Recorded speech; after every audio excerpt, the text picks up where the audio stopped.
If money makes the world go round, then power is the force that makes it move. This video is about what power means and how we, as black women, can gain it. I'm going to divide it into 3 parts. First, how power works. Second, who has power in the current system. And third, how to take your power, our power. So first, the definition of power. Power is simply the ability to make something move, to act upon and change the state of a thing. Oxford Dictionary gives us 2 definitions: the ability to do something or act in a particular way, especially as a faculty or quality. 2, the capacity or ability to direct or influence the behavior of others or the course of events. That's the definition of power. So essentially, that means if you can move as a functioning, intelligent human being, then you have power somewhere that can be accessed because you are capable of acting and deciding. But I know you all came to learn and also unlearn your understanding of power. So let's get into the first part, how power works. So in a hierarchical system of human society, everyone has a role or place. And in order for there to be someone on the top, there must be someone on the bottom. Duality, whatever you want to call it, right? But here's the key. The people on the top can't stay in their position unless the people on the bottom remain the foundation. You take away the foundation and the top, the roof, topples. And we have a concept for this. It's called hegemony or hegemony, however you like to pronounce it. Let me read what you get when you look this word up on Google. Hegemony is the dominance, influence, and leadership of one group, nation, or idea over others, often achieved through a combination of political, economic, military, or cultural power, where the dominant group's values become widely accepted as common sense. Sounds familiar? It involves power beyond mere force, as the subordinate groups often consent to the ruling ideas, making the dominant seem natural and inhibiting alternatives. Sit with that definition for a while. Anyway, so when you complain about, certain groups of people having more power over others, whether that's white men, white people, white women over other groups of people outside of white men, I want you to ask yourself, who is upholding that? Ask yourself who is agreeing to that. A lot of black women were so indoctrinated and they've been so accepting of white power, quote unquote, that they've actually brought into these concepts as being natural. That's why you see people having low self-esteem, because they haven't realized that they have power. They haven't realized what they've agreed to uphold. And if they do realize what they agreed to uphold, they've chosen not to do the work to uphold a different thing that is in their favor. The way that power functions, you can't ask for it. Like, for example, I can't give you the ability to act, right? Your brain, your limbs, your consciousness can cause you to act, but I can't give you my will. So in the same way that I can't give you the will to walk, no other group can give you the will to rise up or end your oppression. This is why I keep saying over and over, please stop listening to allies, other groups of people. Stop looking to them as your solution. They can't give you power. This is part of the reason why these conversations about the isms, they just go round and round in a circle for decades and centuries. Because people without power, people who aren't using their will, are begging others to give them power. Power can only be taken. This is an incredibly old concept that everyone should understand. Power is taken and exchange is agreed upon in a deal. People who take power maintain it through agreement. And this is something I really want you to think about and highlight in your mind. The agreement. So the agreement consists of working systems like governments, privileges that people get, perks, security, comforts in exchange for their submission. That's the raw structure of power, and it works across every social group in society the same. When a group of people rise up against a power structure, you have a revolution or rebellion. Usually that's because something in agreement has made aspects of that groups of people submission unbearable. People don't overthrow and protest structures where they're living comfortably, where everything is going fine. If something goes wrong, people will rebel, but usually, there's not enough incentive to break that agreement and to try to bring down that power structure. Am I losing you yet? Alright, so let's go to the next part. This part is going to be very short. Who has power in the current system? It's simple. The people who own the structures that offer security, comfort, and basic needs, those are the people who have power. If you don't own systems of water, land, food, and you don't control technology, weapons, and the government, aka the super mega rich, because everybody uses their systems. Hello, Microsoft. Then you really don't have power. These are the people who control the laws that you're forced to follow. It's not your politicians. It's these people who own things. They control the food you eat. They're the reason you have a credit score.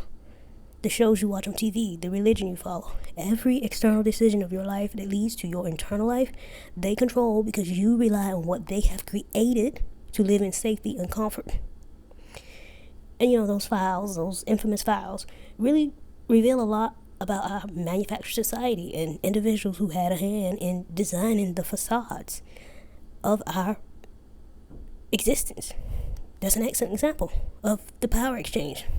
So, you're controlled, you're fed their worldview, you exist in the world they created, and that's that. And please understand this, your discomfort, whatever you suffer as a result of living within their structure and their system, is not a factor in regards to how they carry on, right?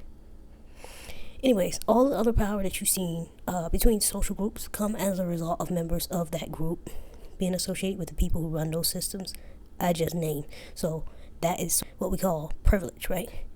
We have people who are associated with the groups of people who own the structures, and they get privilege because the people who are related to them own the structure.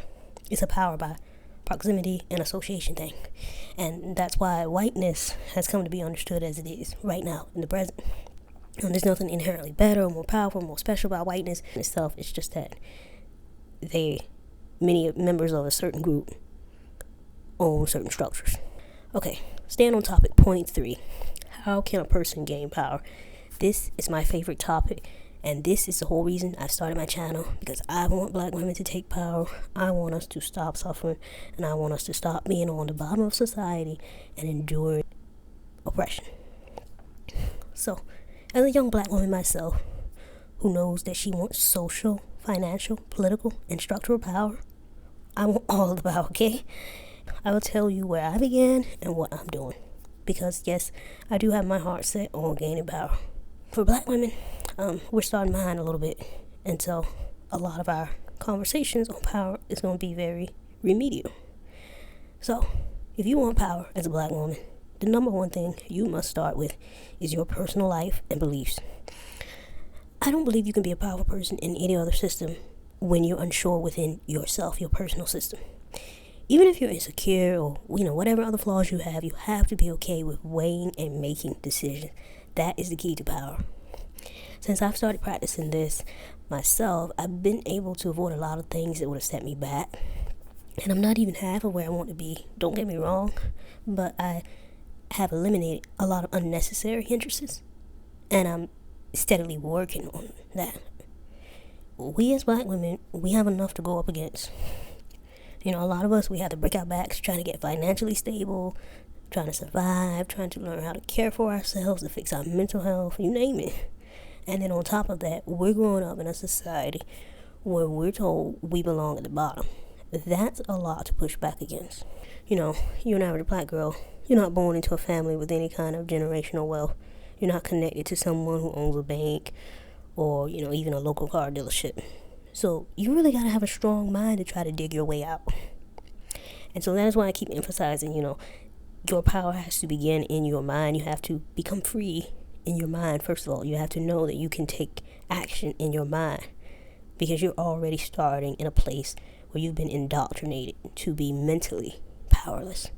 Y'all, in this century, with the technology that we have and the lives that we're living, we better try to take this opportunity to finally break those chains, to finally get a hold of ourselves, to finally come up from the bottom. Black women don't deserve another 500 years of oppression. This is very, very serious. We can't keep living like this. We're going to have to break free. So I'm going to go through a list on taking your power. 1. Start by realizing that you're not helpless, that you can make decisions that you want for yourself. The people who currently hold power, they want you to be hesitant. They want you to be constantly questioning yourself.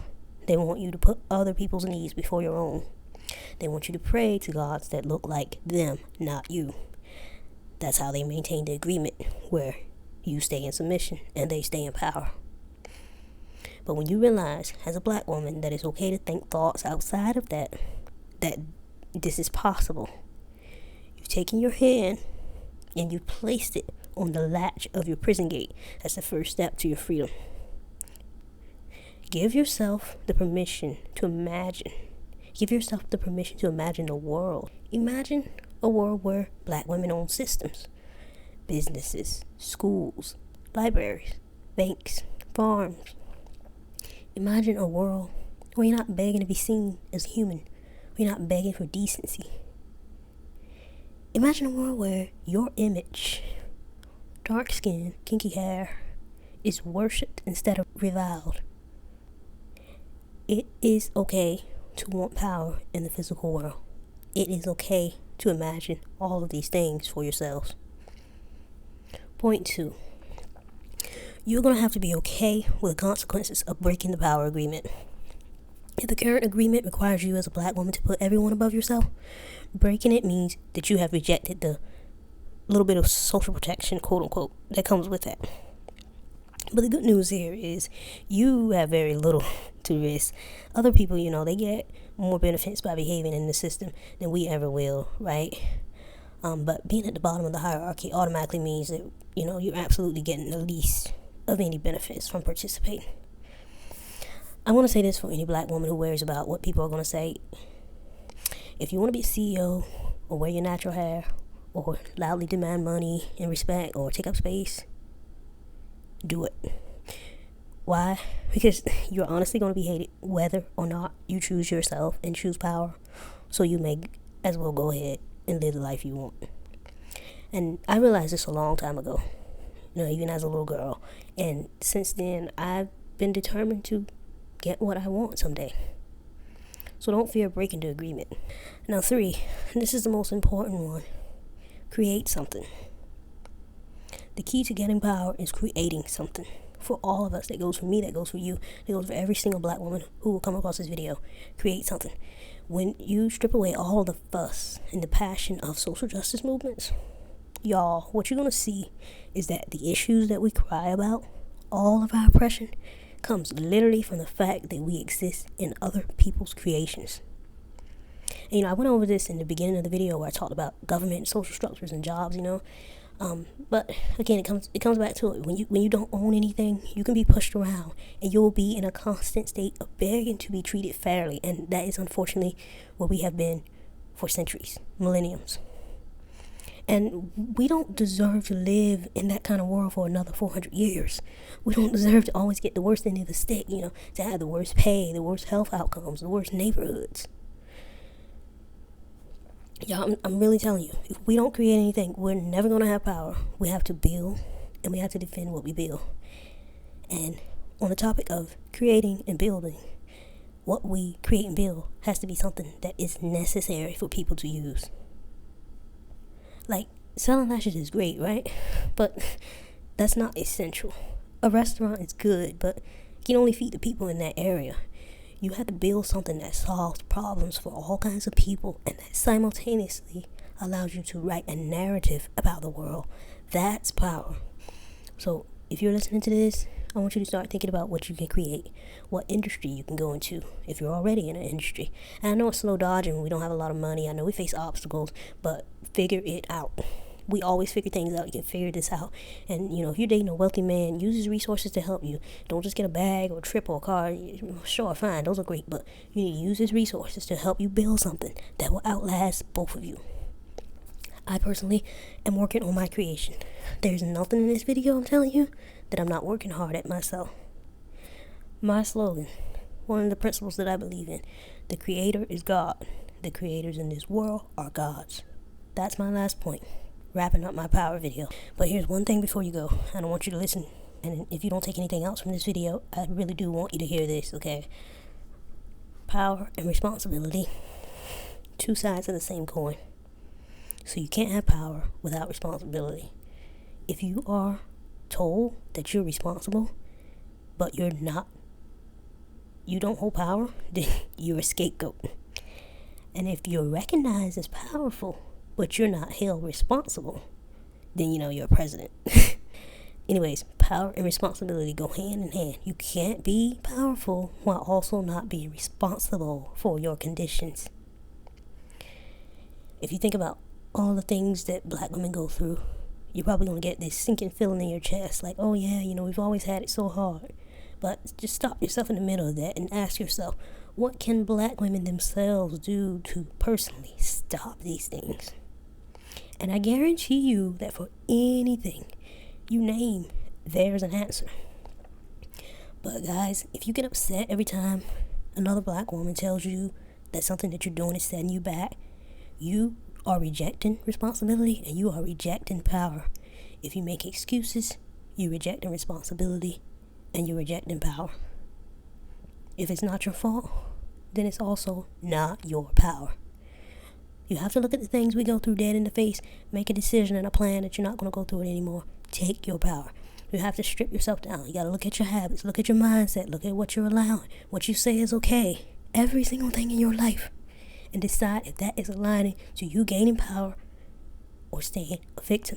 That's how you're going to gain power. By choosing, by deciding. The moment that we as a collective really lock into doing that, our situation is going to transform from victim to queen. We can't go another 400 years on the bottom. Let's not fight the power. Let's take the power. You will know the truth, and the truth will set you free.